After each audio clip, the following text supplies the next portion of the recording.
Y como anunciamos al principio del programa, el invitado de hoy es cuando uno dice amigo, entonces ya hay prejuicios. Sí. Es don Daniel Toribio. Daniel Toribio tiene en su haber un currículum de actividades públicas, ministro de Hacienda, administrador del Banco de Reservas y muchas actividades más, pero sobre todo es un político economista y un economista que es político. Ustedes reciben muchas críticas, Toribio, porque si están en oposición dicen que construyen un mundo maravilloso, como el que construye el presidente ya en el poder, y si están en el poder le decimos por qué no hacen lo que dijeron que iban a hacer. Pero esta vez, y casi finalizando el año, queremos una evaluación económica del país, porque depende el cristal con que miremos.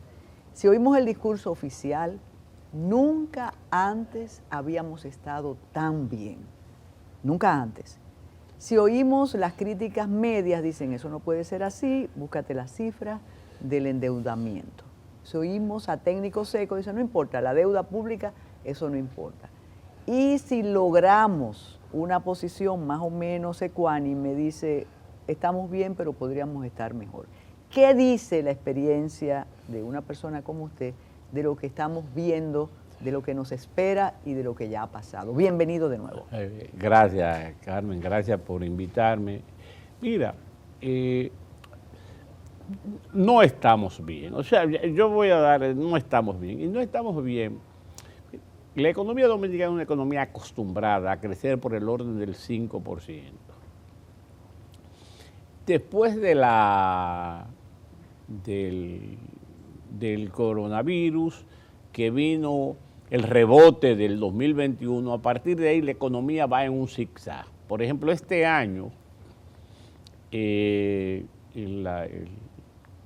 ha ajustado la cifra hacia la baja desde un 5%, y el último estimación del Banco Central es de 2.5, que va a terminar creciendo. Es decir, en 8 ocasiones han bajado las estimaciones.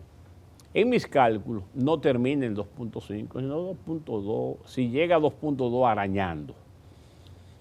¿Qué es lo que pasa en la economía dominicana? La economía dominicana se está caracterizando por un alto nivel de tasa de interés que no estimula las inversiones, por un lado. Y eso hace que la pequeña empresa, la mediana empresa, no se pueda, o sea, el nivel de tasa de interés es tan elevado que eleva sus costos y le hace difícil hacer la inversión productiva e incrementar la producción en el país.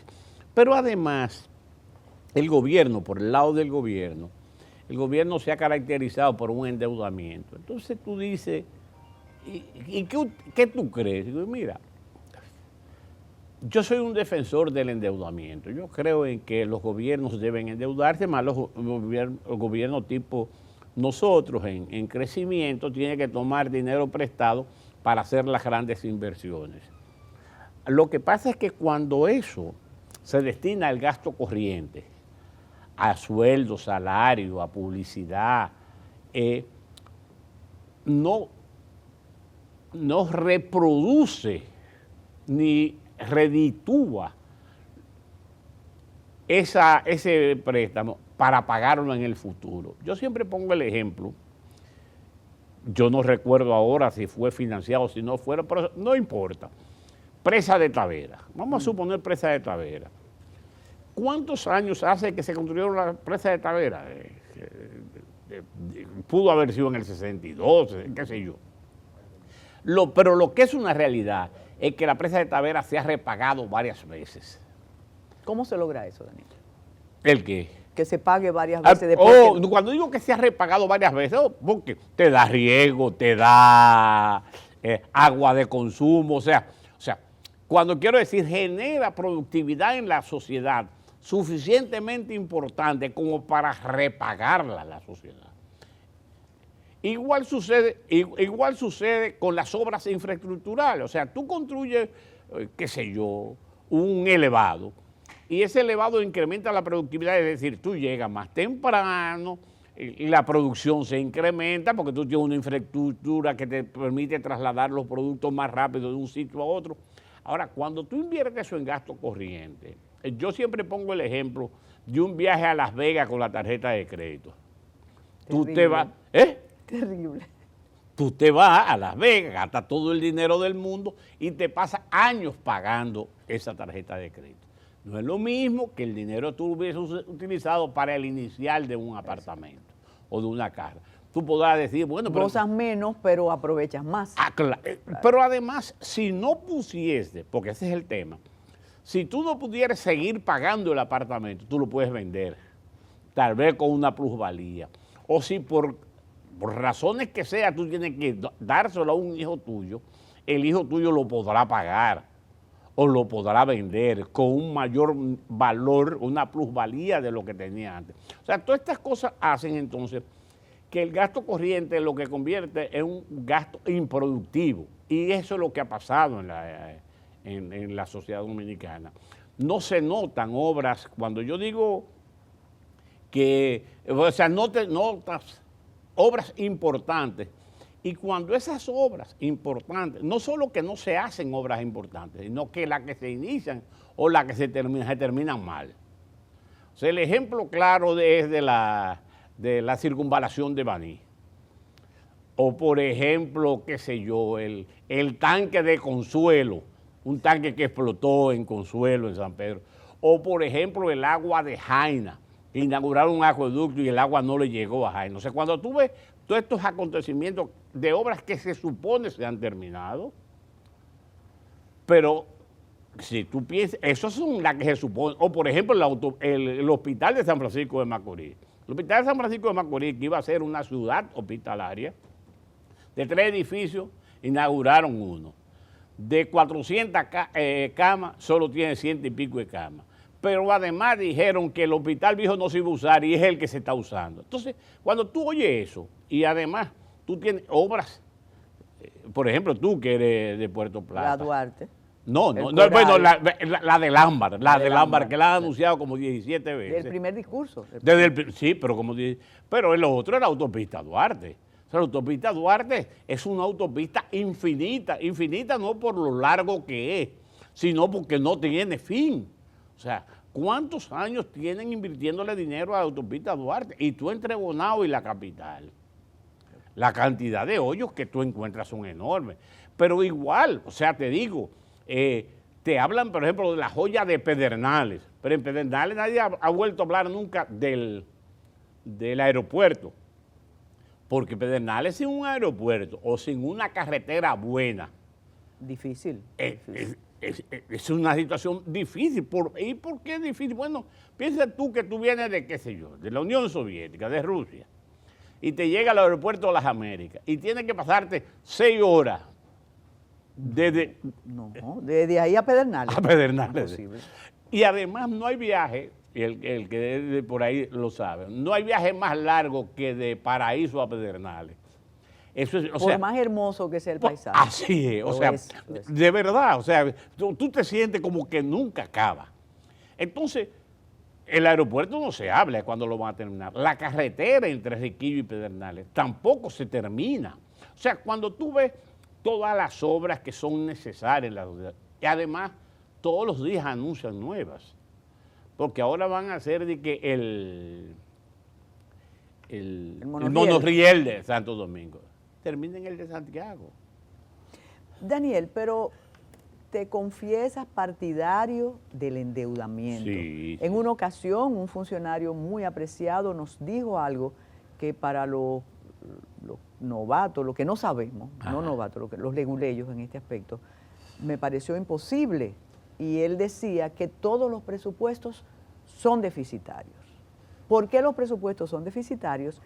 ¿Y por qué ese endeudamiento no se ve conforme a lo que planteas? ¿Para qué es el endeudamiento? Bueno, ese es el tema. Cuando tú utilizas el endeudamiento, hay una palabra que a mí me gusta utilizar mucho, el dinero es fungible, el dinero tú lo usas en lo que tú entiendas que debes usarlo.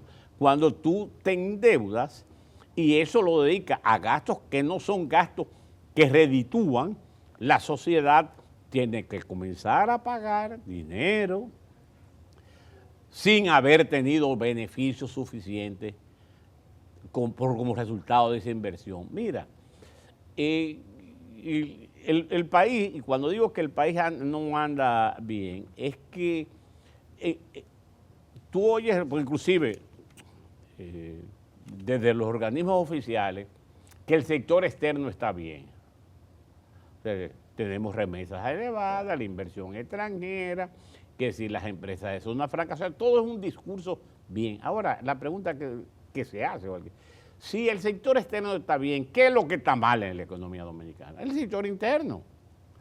No hay productividad, las inversiones no están. La construcción que es uno de los motores de la economía dominicana, se ha caído en menos 2%. Y tú te das cuenta. ¿Por qué?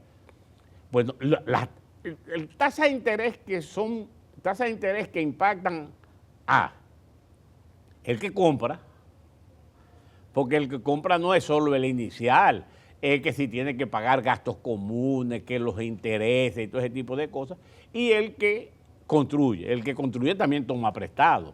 Si las tasas de interés son elevadas, el que construye, tanto como el que compra la vivienda, tiene unos costos muy elevados y llega un momento que dice, no, yo no doy más o no avanzo más.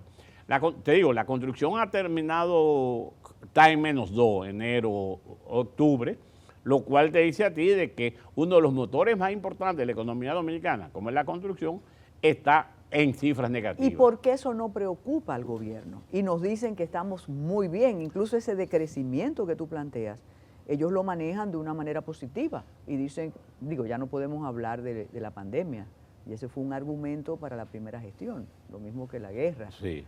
Pero entonces, ¿por qué ellos insisten que estamos bien? Mira, el discurso, yo pongo un ejemplo que lo puse los otros días y lo pongo porque me gusta. Hay una película que yo no sé si tú la viste, se llamaba El Odio, una película francesa, que es un señor que se cae de un edificio de 50 pisos, se tira. Y él va piso por piso diciendo, so far so good, hasta ahora todo va bien. Exacto. En el 49 hasta ahora todo va bien, en el 47 hasta que cae.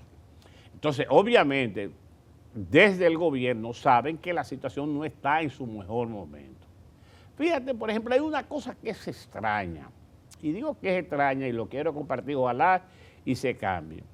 Yo acabo de ver el informe del Fondo Monetario Internacional, acabo de leerlo, pero hay una parte del informe del Fondo Monetario Internacional que me llamó la atención y dice así: el informe no se ha publicado entero hasta que no sea validado por las autoridades fundamentales. Normalmente un informe del fondo se publica, inmediatamente se aprueba por el directorio, se publica.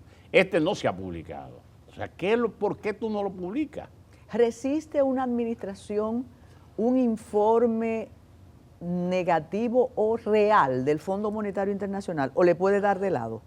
Mira, el tema con el fondo es lo siguiente. El fondo es un organismo multilateral que tiene un representante en el país, que es el Banco Central. Por lo tanto, siempre son muy prudentes en el manejo de la información. Mira esto, y es extraño. El fondo estuvo aquí hace poco, haciendo la revisión del artículo 4. Pero el fondo dice, en su informe ahora, en lo que aprobó el directorio, que el crecimiento va a ser un 3%.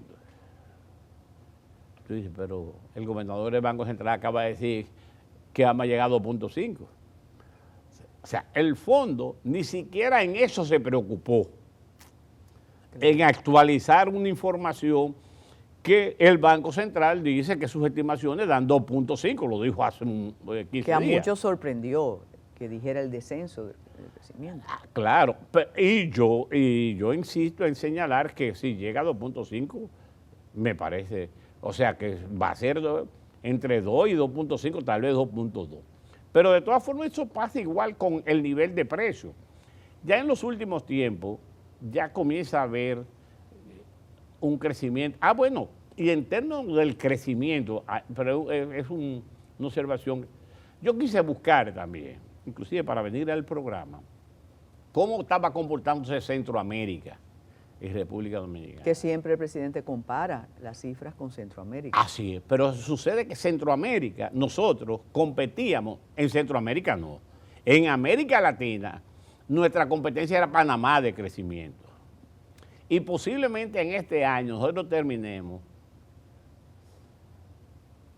en el último sitio del crecimiento de Centroamérica. O sea, Guatemala, Nicaragua, Panamá, por mucho, Costa Rica, todos son países que van a crecer más que nosotros.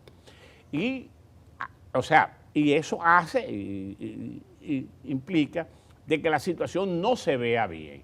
Si eso tú le añades que el gobierno tiene que buscar recursos para pagar la deuda, porque sucede que la deuda se paga y el 28% del total de los ingresos del gobierno tiene que destinarse a pagar la deuda. O sea, ya eso es una carga muy pesada. El turismo no compensa eso que usted está planteando.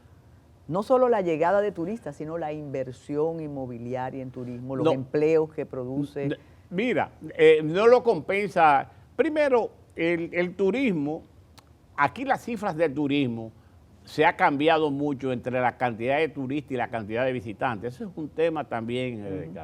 No es lo mismo un turista que un visitante. Me explico. Pero de Puerto Plata, ¿sabes? Un crucerista, eso. Exactamente. Pasan horas. Y algunos ni se desmontan. El que está acostumbrado a yo no me desmonto y se queda ahí en el coso. O sea, si tú calificas a un crucerista como turista, ese no tiene ningún impacto en el turismo local, la mayoría. Hay algunos que te van a una tienda, te compran algo, no sé cuánto, pero no ocupan habitaciones de hoteles, posiblemente ni siquiera coman en el lugar. Porque tienen paga la comida en porque pagan la comida. O sea, todo este tipo de cosas. Entonces, insisto, el gobierno fue muy dado. Ya hoy en día la capacidad de la gente de asimilar ese discurso retórico de que vamos bien, ya se recuerda de aquel tipo del edificio que estaba cayendo. So far, so good. O sea. Daniel, ¿hay un límite para el endeudamiento en términos de escuelas de economía? No hay límite para el endeudamiento. Hay países que deben el doble de nosotros. Muchas veces el límite está referido no a eso, sino a la capacidad de pago. O sea, pero ¿se puede medir la salud de una economía por el límite, por la deuda o por la capacidad de pago que tenga de esa? Por la capacidad, es fundamentalmente la capacidad de pago. Cuando digo la capacidad de pago, si tú cada vez tienes que dedicar más parte de tus ingresos tributarios a pagar, la salud no va bien de la economía. Por ejemplo, si tú pasas de un 18, un 16, que era el monto total que se pagaba, a un 28, obviamente una parte de esos ingresos que tú deberías destinarlo a infraestructura, a obras sociales, lo que pasa, no lo puede destinar porque lo está utilizando para pago de la tasa de interés. Entonces, muchas veces el tema de la deuda está referido a eso. Por eso es que la deuda, en mi criterio, tiene que estar fundamentalmente orientada a generar obras que reditúen a la sociedad. Pero si tú lo dedicas a cosas que se gastan en el mismo momento, o sea, es como los alquileres. No hay cosa que más pese que un alquiler, porque todos los meses tú tienes que ir pagando. Sí. Exacto. Si tú a eso lo dedicas a alquiler, que es el ejemplo que estoy poniendo nada más, y no a una inversión reproductiva que te genere ingresos hacia el futuro, obviamente la situación no va hacia bien. Y mira, y todos los días o sea, y yo le decía a unos amigos míos que el gobierno, al gobierno en general, la sociedad dominicana todos los días vive en una situación muy difícil. Y muy difícil por cosas que uno no sabe. Por ejemplo, yo fui ministro de Hacienda y yo no sabía la magnitud de dinero que manejaba Senasa, que permitiera 20 mil millones de pesos. O sea, primero pensábamos que era un error. Claro, o sea, para todo el mundo eso. Pero tú ves Senasa, pero si tú ves que si en INAVIE, que si en el plan social, que si no sé cuándo. O sea, todos los días hay un tema pendiente de la sociedad, que el apagón. Pero además, el otro tema, inclusive los amigos míos del gobierno, con los que yo he hablado, les digo, que haya un vocero, dos. Por ejemplo, a raíz de la tormenta Melissa, el subsecretario de Agricultura y el administrador del Banco Agrícola señalaron de que las lluvias habían sido beneficiosas para el país. Agua bendita para los reformistas. Así, era así. Pero un día después el presidente estaba diciendo que hacía falta 1.200 y el secretario de Agricultura. Pero en el caso, por ejemplo, ahora del apagón, tú te diste cuenta de que no se estaba consciente de qué era lo que estaba pasando. Es más, todavía, yo no sé si ahora no lo tengo claro, pero yo no he visto un informe oficial sobre el apagón. Pero hubo dos destituciones para que uno por ahí intuyera. No, pero no fueron ellos los que produjeron el apagón. Vamos a ver, hubo dos destituciones, pero ¿qué pasó en el apagón? O sea, ¿qué fue lo que pasó? O sea, no hay un informe oficial a ese respecto. Pero el apagón del aeropuerto, todavía no recordamos de eso. O sea, pero fueron unos muchachos que bueno, el primero, el del 21, fueron unos muchachos que cortaron los cables y dijeron que era terrorismo. Sí, pero, o sea, no está claro dónde están esos muchachos, cómo fue que fue.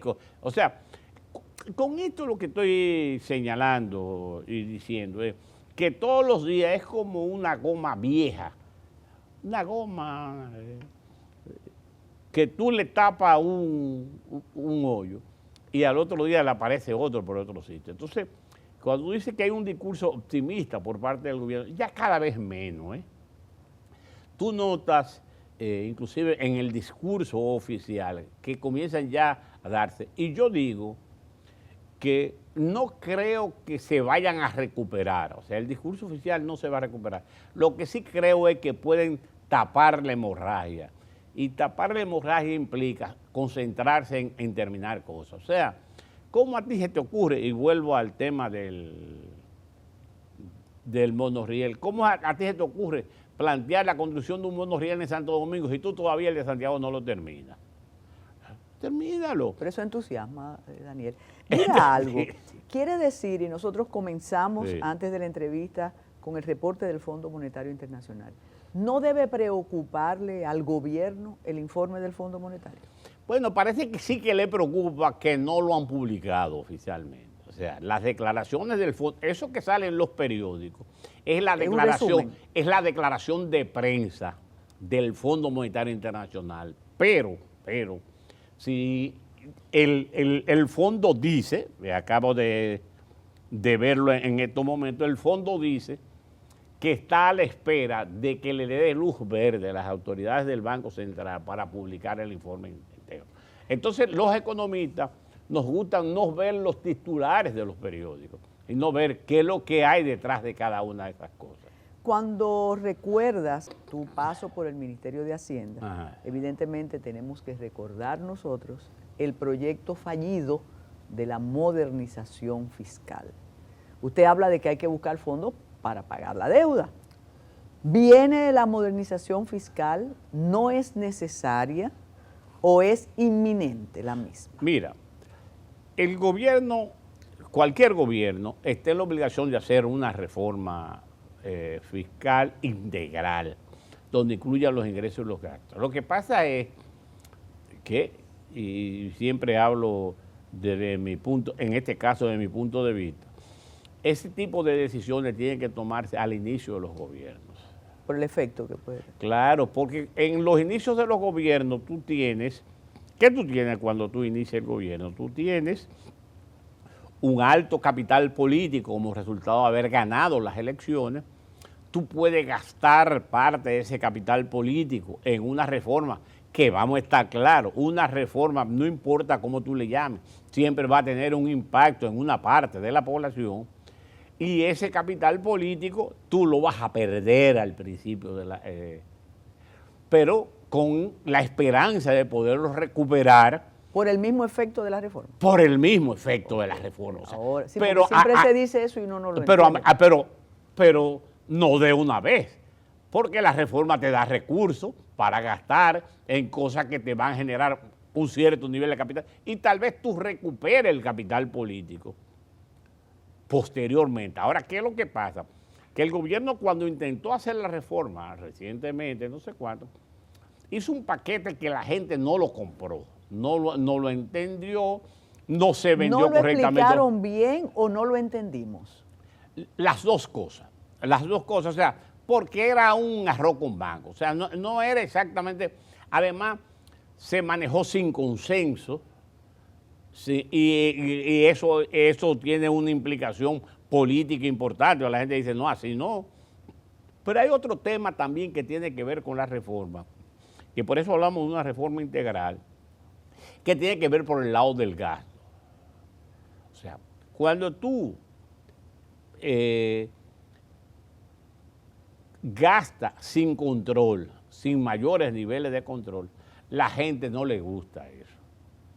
¿Y usted cree que este gobierno gasta sin control? Sí. ¿Y la austeridad del presidente qué dice? No, obviamente, Carmen, que tú y yo sabemos que eso no se da en la realidad. O sea, cuando tú tienes, da pensiones privilegiadas a gente que nunca han trabajado en el gobierno, nunca han dado.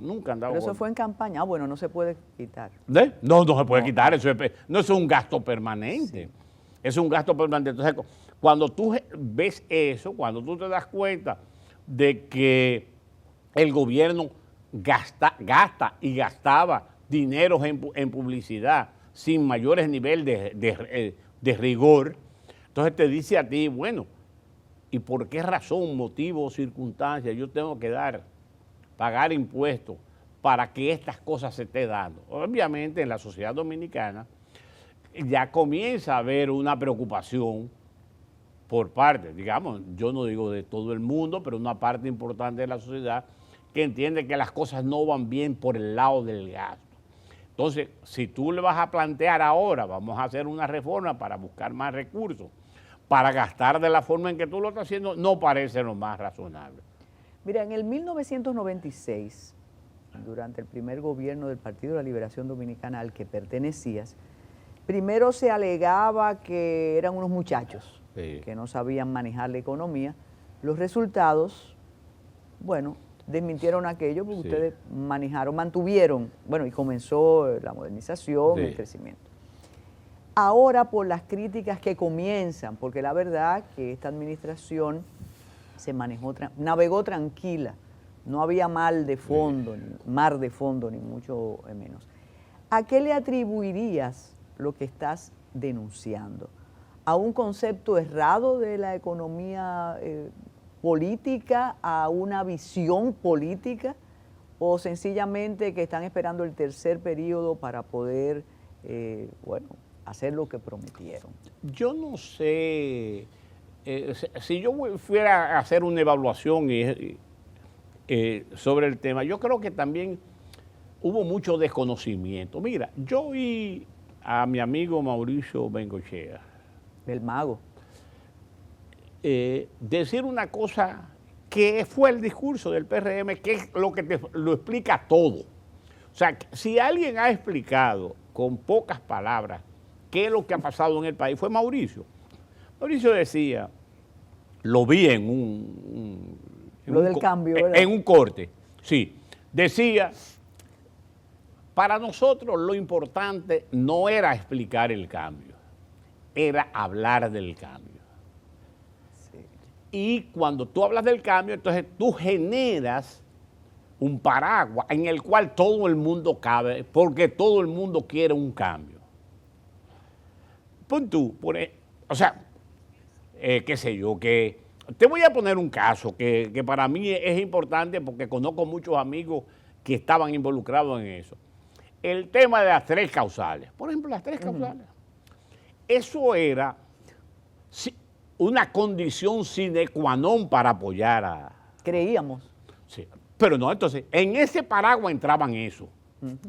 Pero hay otra gente que decía, y hay que hacer tal cosa. Tú también entras ahí. Claro.